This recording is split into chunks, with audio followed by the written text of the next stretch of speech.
नमस्कार मित्रांनो, नेहमीप्रमाणे मी आपल्या भेटीला आलो आहे आणि आपला नेहमीचा आवडीचा विषय आहे लिखाण कसं करावं। आता लिखाण कसं करावं यावरती मी सातत्याने आपल्याशी बोलत आहे, आपल्याशी संवाद साधत आहे। एक गोष्टीचा मला आनंद वाटतो की आपण सगळेजण हा कार्यक्रम नियमित पाहता आणि या संदर्भात माझ्याशी संवाद साधता। मला महाराष्ट्र, गोवा आणि इतर भागातूनही बरेच फोन आलेले आहेत। बरेच लोकांनी कमेंटच्या माध्यमातून काही विचारणा केलेल्या आहे आणि मला एक गोष्ट जाणवते की आपल्या सगळ्यांना असं वाटतं की आपल्यामध्ये एक लेखक दडलेला आहे आणि या लेखकाला बाहेर पडण्याची इच्छा आहे। तर ही जी तुम्ही जे मला कॉल करता त्यावेळेस मी समजून जातो की या व्यक्तीमधला जो काही लेखक त्याच्या आतमध्ये दडलेला आहे तो बाहेर पडण्याची धडपड करतोय, हे माझ्या लक्षात येतं। मित्रांनो, आपले जे कॉल्स आले मला किंवा जे काही कमेंट्स आपण केल्या त्यावरून मला सर्वसाधारणपणे काही गोष्टी लक्षात आलेल्या आहेत, त्या मी शेअर करू इच्छितो। सगळ्यात अगोदर आपले सगळ्यांचे जे प्रश्न असतात ते काय असतात, त्यातला महत्त्वाचा प्रश्न असतो की मला लेखक बनायचे पण मी काय वाचावं। दुसरा प्रश्न असतो की मी कसं लिहावं, लिहायची इच्छा पण सुरुवात कशी करावी आणि मी लिहिलेलं लोकांना आवडेल का, किंवा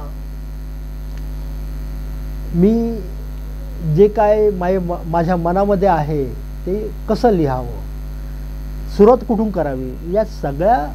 हे सगळे प्रश्न आपल्या मनामध्ये निर्माण झालेले आपण माझ्याशी शेअर केले, त्याबद्दल आपले मनापासून आभार।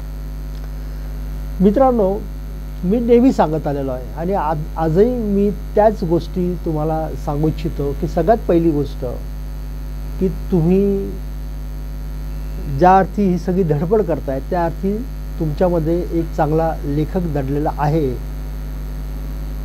पण हा लेखक बाहेर पडण्यासाठी काय करावं, कसं करावं, हा एक प्रश्न तुमच्या मनामध्ये निर्माण झालेला आहे।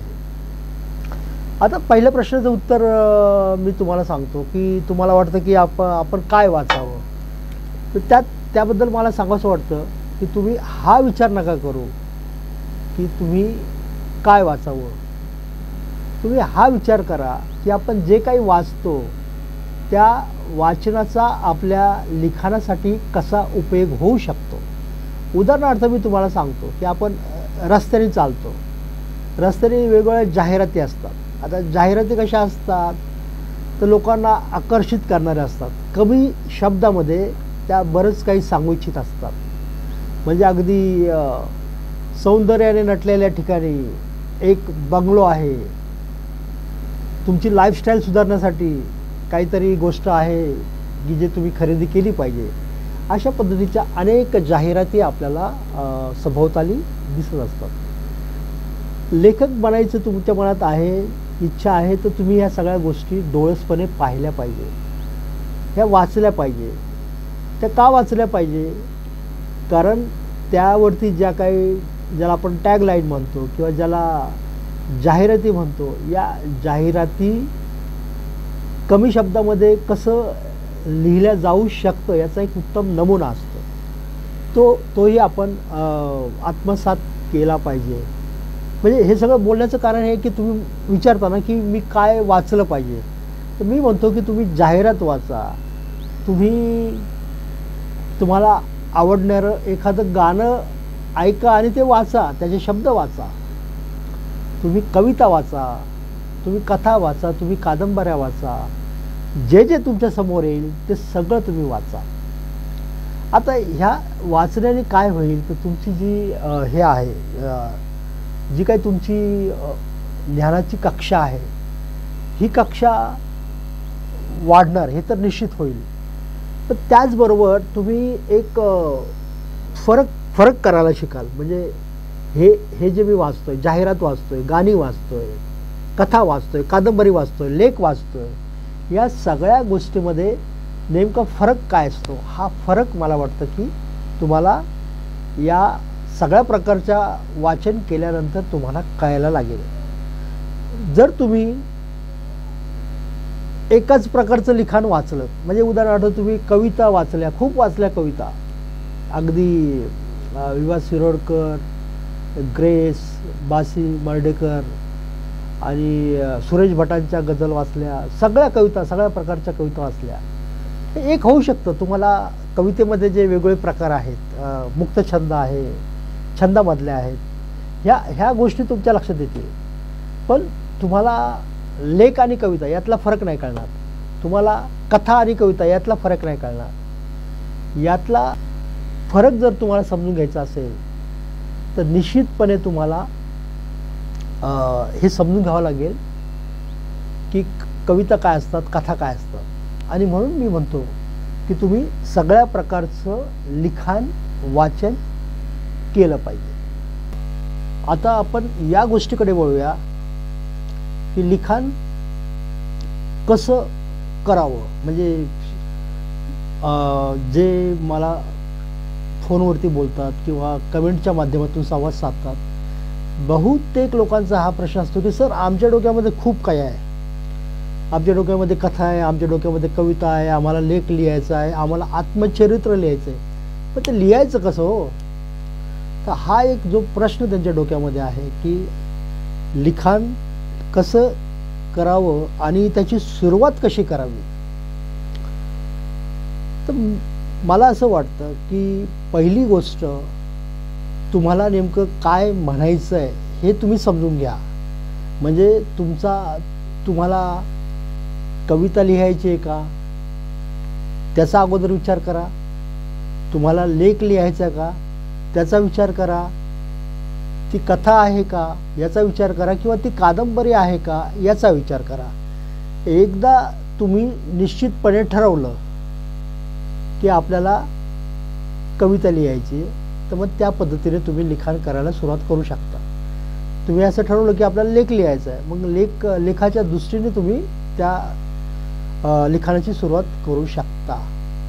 आणि आणखी त्यातला एक प्रकार सांगायचा राहून गेला, तो म्हणजे आत्मचरित्र आपण ज्याला म्हणतो. म्हणजे इतरांचं जाऊ द्या, पण मला तर माहीत असतं मी कसा जगलो, मी काय भोगलं, मी काय साहिलं, या सगळ्या गोष्टी आपल्या स्वतःकडेच असतात. त्यामुळे आपल्याला याचे जास्त कष्ट लिखाणाला पडणार नाही. तर ते तुम्ही लिहायला सुरुवात करू शकता. आता सांगायचं तात्पर्य आहे की एकदा तुमचं ठरलं की आपल्याला कथा लिहायची आहे, मग नेमकी कथा काय आहे, मग तुम्ही लिहायला सुरुवात करा. त्याला मुहूर्त पाहत बसू नका. म्हणजे अगदी उद्या काहीतरी चांगला दिवस आहे आणि मग उद्यापासून मी लिहायला सुरुवात करतो असं काहीतरी तुम्ही विचार करू नका किंवा त्या फंदामध्ये पडू नका. ज्या क्षणी तुम्हाला वेळ मिळेल कागद घ्या, पेन घ्या आणि लिहायला बसा. मग तुम्हाला जे काही लिहायचं वाटतं ते लिहून टाका. म्हणजे अगदी माझ्या डोक्यामध्ये एक कथा आहे. कथा एक साधी जर घेतली आपण की हुशार कावळा. आता हुशार कावळा ही जर कथा माझ्या डोक्यामध्ये आली आणि मला ती लिहिता जर येत नसली तरी मला लक्षात येतं की कथा कशाबद्दल आहे, तर कावळ्याबद्दल आहे. एक कावळा लिहा, बस कथेला तुमची सुरुवात झाली. मग आता हा कावळा हुशार काय, तर मग त्याच्यामध्ये त्याच कावळ्यासोबत जे काही घडतं ते आपल्याला लिहायचं आहे. असंच आपण लहानपणी काही छोट्या मोठ्या गोष्टी ऐकलेल्या असतात, त्या सगळ्या गोष्टी ज्या आहेत त्या म्हणजे कथा आहेत. आणि या कथा आपण, एक होता राजा, कथा आहे. मग त्या राजाला 2 बायका होत्या, त्याला एक मुलगा होता, त्याला राजपुत्र म्हणून संबोधायचे सगळे. आणि मग त्याचं अगदी संसार सगळा सुखाने चालला होता. अशामध्ये काय झालं, कोणतरी एक साधू महाराज आला आणि त्यांनी त्या राजाला शाप दिला की तुझं राज्य कोणतरी एक राक्षस येईल आणि ते खाऊन टाकेल. आता या सगळ्या गमतीदार गोष्टी आहेत, पण तरी ही एक गोष्ट आहे, ही एक कथा आहे. आणि तुमचा क्रिएटिव्ह माइंड जो आहे ना, म्हणजे आता तुम्ही बघा ना, आता साध्या गोष्टी घेतो आपण.